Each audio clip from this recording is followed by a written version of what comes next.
Good day. My name is David F. Small Biz David Leopold. And yesterday I got an email from Google asking me to create, uh, either create a video or share the story of why I love the UC Medical Center. Uh, UC Medical Center is in Cincinnati, Ohio, and I have a wonderful story to share about it with all the various times. I have been in the UC Medical Center probably at least 250 times in my life since January of 2009, when I uh, walked into the uh, emergency room, the trauma unit at the University of Cincinnati Medical Center, under my own power. I walked in uh, with a subdural hematoma, a blood clot on my brain, and to walk into that particular trauma center was the best decision that I have ever made, a medical decision I've ever made. That trauma center is actually nationally known for the wonderful work that they do there. Well, they did wonderful work for me because I got the blood clot removed, but they also had to find out or discover why uh, I had the blood clot in the first place. So let me digress for a moment to share the story of what really happened to drive me there, to get me there. I had been teaching an exercise class in the YMCA, one of the YMCA's here in Cincinnati, and I went home after the class. I live probably about 5 miles, 6 miles away from the YMCA.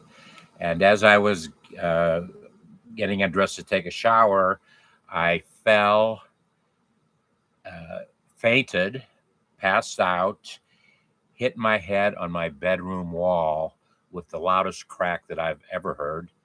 Thank goodness I heard the crack. And I didn't think too much about it then. I put ice on the back of my head, um, which absolutely did no good whatsoever. It was the skull that was uh, where I had cracked, and I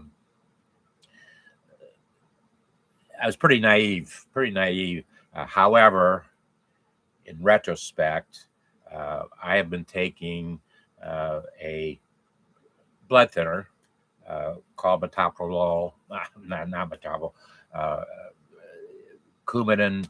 I've been taking it for, well, since for 32 years. I've been taking it for 32 years. And the worst thing that you can do when you uh, take the drug, and I was taking it because I had an artificial heart, an artificial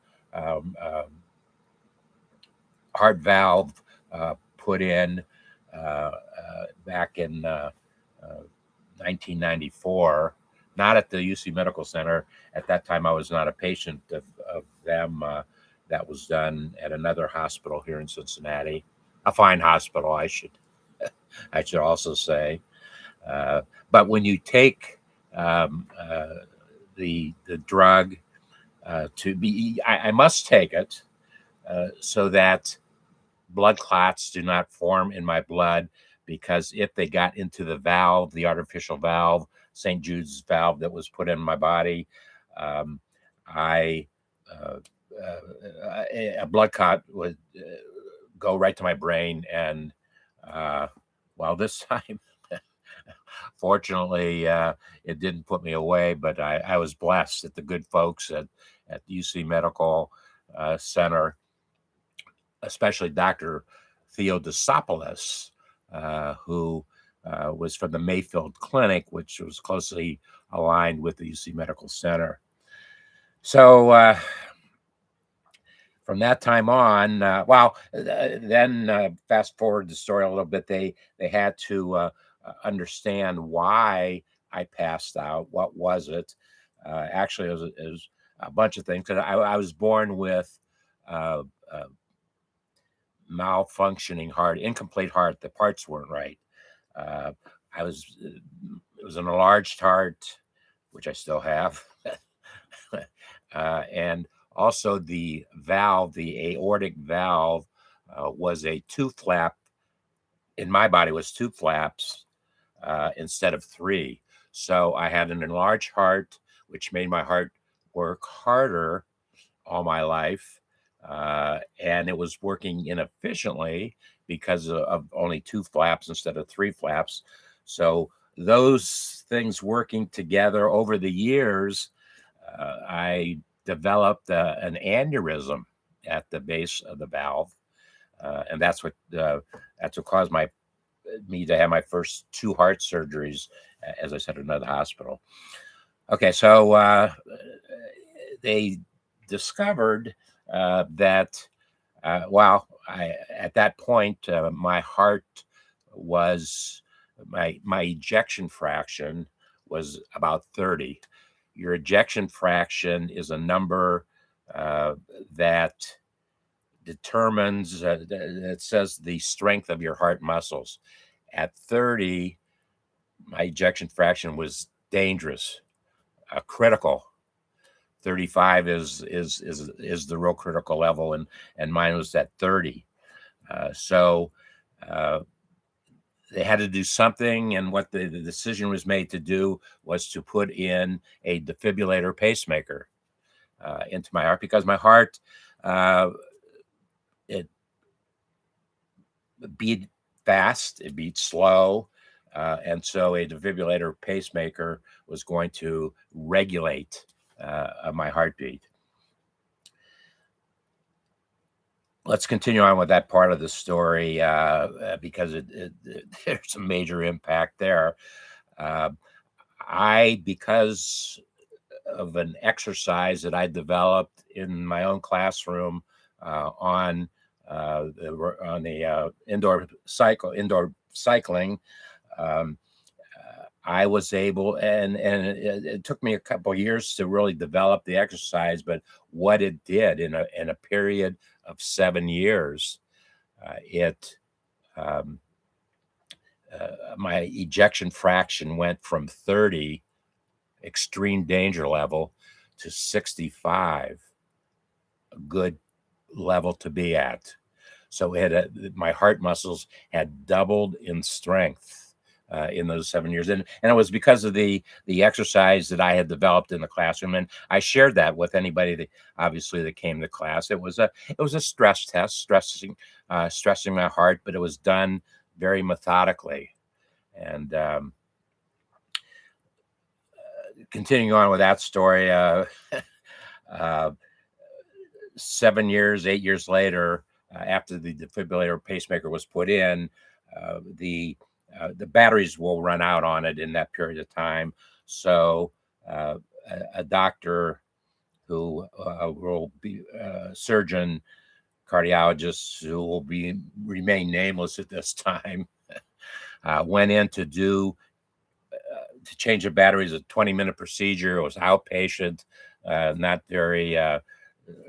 a whole lot of risk involved in it. But while this cardiac surgeon was he clipped the vein, and I had serious internal and external bleeding for 4 months. It was a 4-month time. So in that 4-month time, I was in the UC Medical Center emergency room many times, too many times. Wow. It was a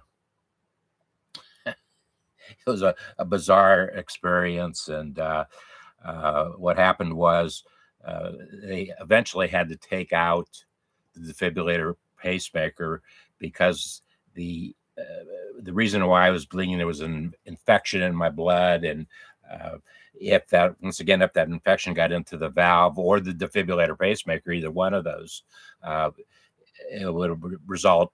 It would absolutely result in another blood clot, and it was dubious whether or not my brain could handle another one. So I'm glad it was taken out. Uh, it was a negative story in terms of the surgeon who did the work.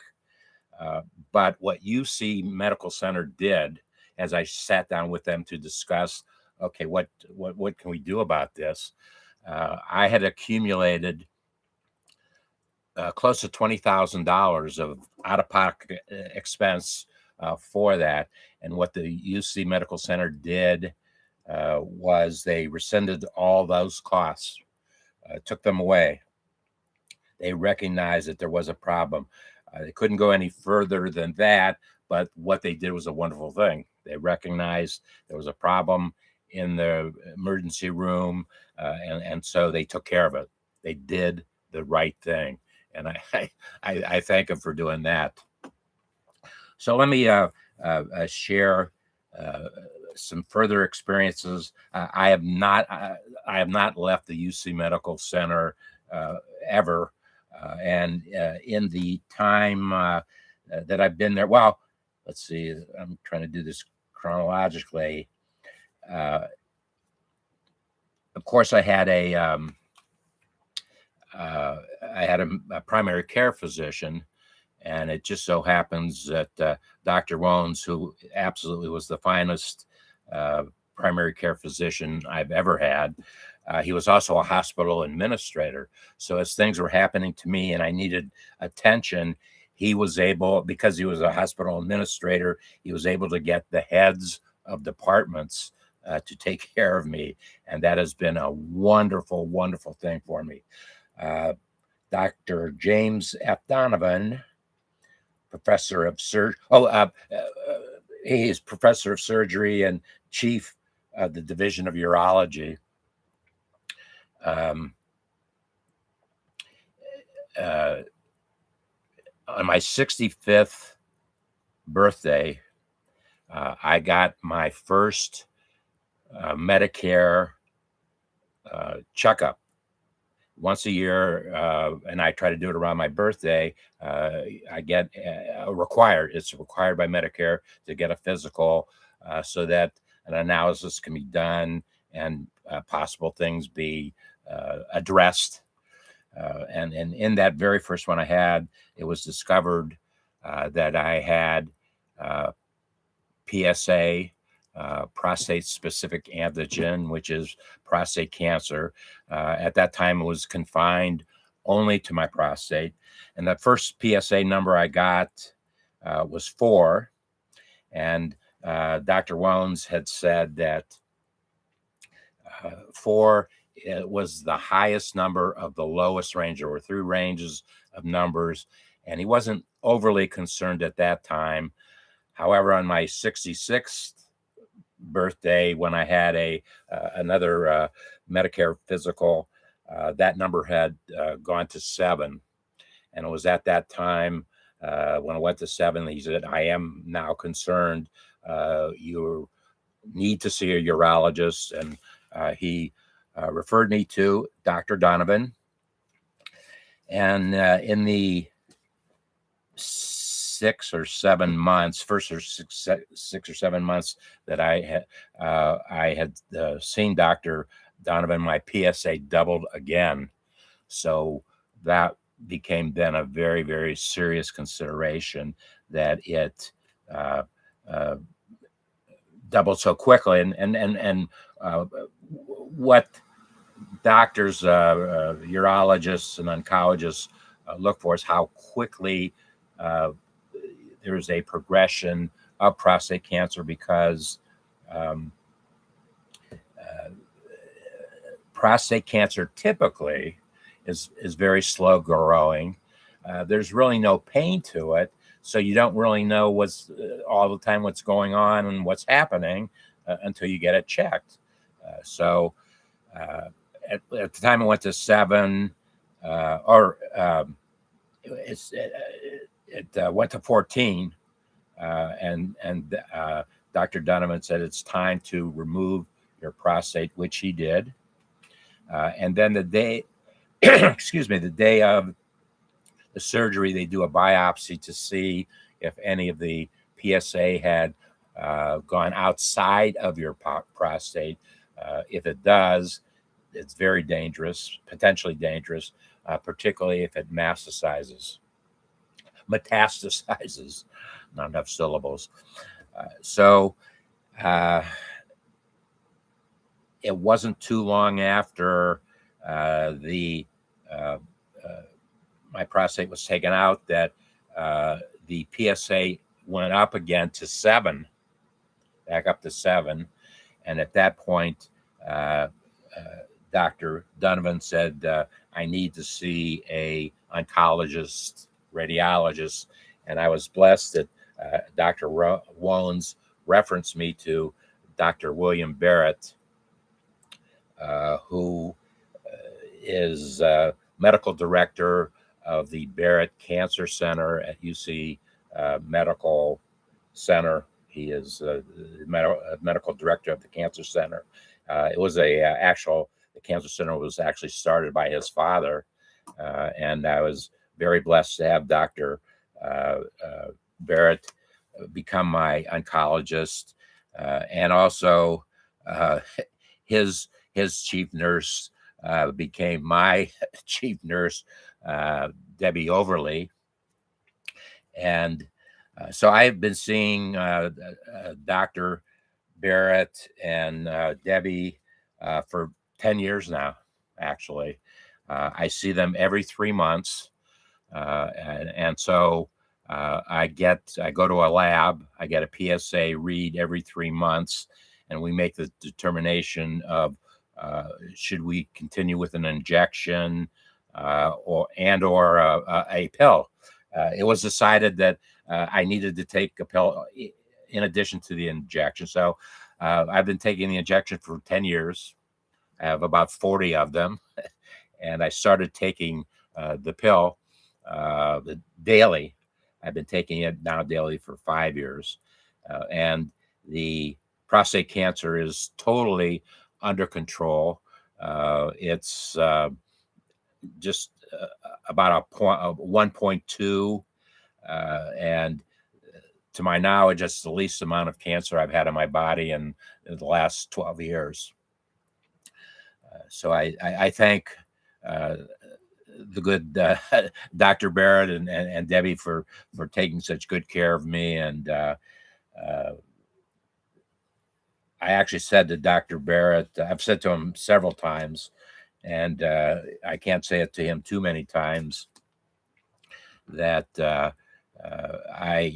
am absolutely sure that I will die with prostate cancer in my body, but I'm not going to die because of the prostate cancer that is in my body. They have it under control, and he likes to hear that. We do a high five and move on. So I have to go back to another doctor who I was brought in touch with back when I told you that I was in the hospital for 4 months when I was bleeding. The last time I was in, I was in intensive care for 10 days. They just really couldn't figure out what was going on, and it took them a long time to figure it out. But I was also very blessed that in those 10 days, Dr. Richard Becker, cardiologist, was and UC Health Medical Center. UC Health is a teaching center affiliated with the University of Cincinnati Medical School, and Dr. Becker, who was head of cardiology in the school, he came to visit me every day in those 10 days that I was in critical care, bringing with him students so that they could learn about something that fortunately they don't see very often. And I said to Dr. Becker that when we're all done here, I want you to be my cardiologist, and of course got a big smile on his face. And I now see Dr. Becker every once a year, so he can analyze my heart.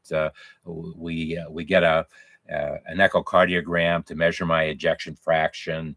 Um, I needed another sonogram this last time because my resting heart rate was low, which isn't a bad thing, but it was very low for me, a low number. So Dr.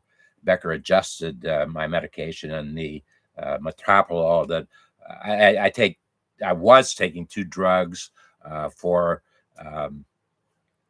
blood pressure, my blood pressure, lisinopril and metoprolol, and Dr. Becker decided to cut out the metoprolol altogether. It's a beta blocker, and one of the side effects is it will lower your heart rate. So he decided to take that out of my regimen, my daily regimen, and my resting heart rate now is in the averages in the lower 50s. So that's a good thing. It's improved, and it was a great decision on Dr. Becker's part. So as you can see, I've had a lot of crazy adventures at UC Medical Center, but I am so blessed that the very best doctors there are taking care of me, are monitoring me, managing whatever situation it is I need managed. I have to share another funny story. When I was going to the hospital a lot, when I had internal bleeding and external bleeding, I was in the emergency room, and most of the time, by the time I got to the emergency room, I was out, and they did whatever they had to do. I went in one time, and they didn't put me out right away for whatever reason, and one of the nurses in the emergency room said, "Oh, do you remember me from last week when I was working your case?" And I said, "No, I don't remember you, but thank you. Thank you for the great work that you did."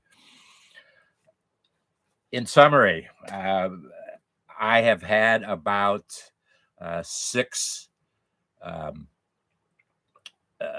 times in my life since 5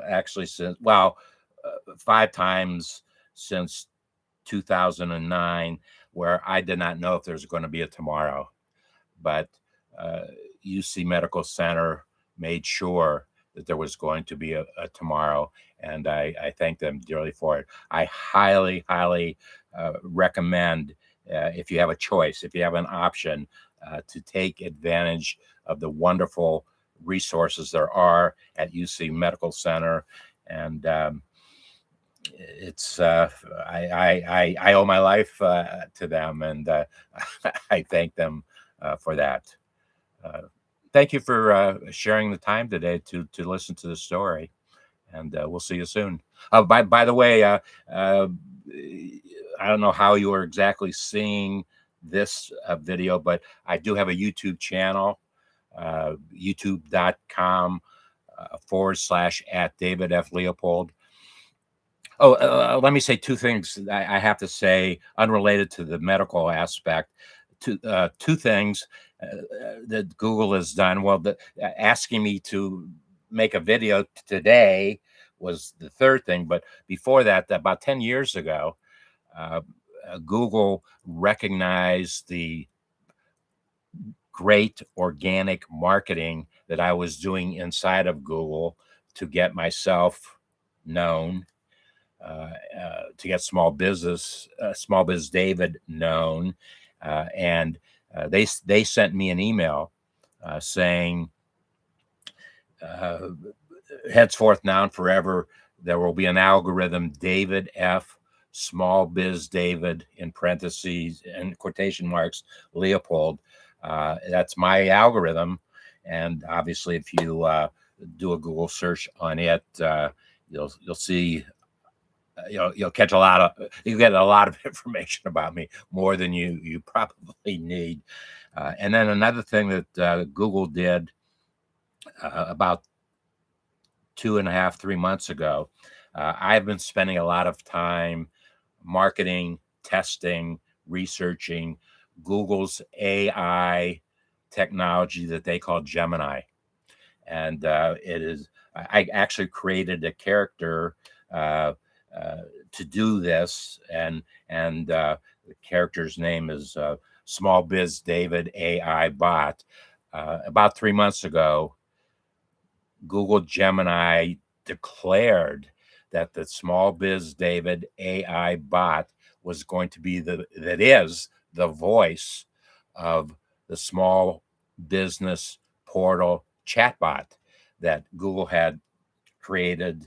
It was a software integration inside of Gemini, but I was going to become the voice of that. So anytime you're doing a Google search, if you say and you do it in AI mode, and it's very easy to do it in AI mode. Most of the time, you go to AI mode anyways. But on the right hand side of the search bar, it says AI mode, and click on it. If you say, "What would Small Biz David AI bot say about," and fill in a business topic, whatever it might be, whatever your concern is, you will get typically what I have said, done in the way of Google, YouTube's for the last 18 years. I did my first YouTube 18 years ago when YouTube was only 3 years old. And so I've done over 3,000 hours of entrepreneurship, business big and small, marketing and sales, value, trust is my current theme. That's why, and maybe that has something to do with why Google asked me to do this commentary on the UC Medical Center. I call it UC Health, the campus, a big campus, lots of buildings, and lots of people moving around in the center. And I thank them all. Once again, thank you for your time today.